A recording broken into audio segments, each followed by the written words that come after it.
Now the next is the type of question which is called phrase replacement test.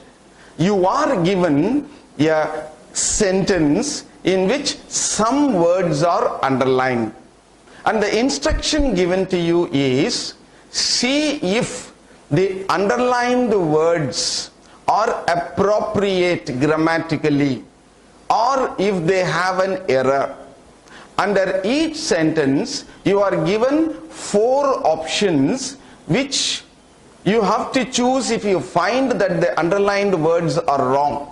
Which of the first 4 options should replace? That's why it is called a phrase replacement test. Sometimes you may find that the underlined words are correct as they are. In that case, you must choose option E, which says no correction required.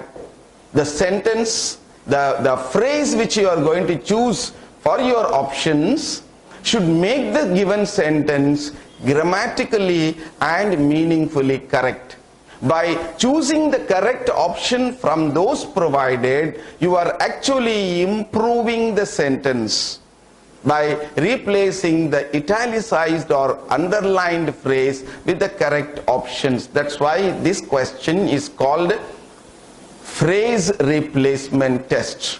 And as I said before, if you find that there is nothing wrong in the underlined word, you can straight away choose the last option, no correction required. What you must remember while answering this question is that we are worried only about the underlined words or italicized words.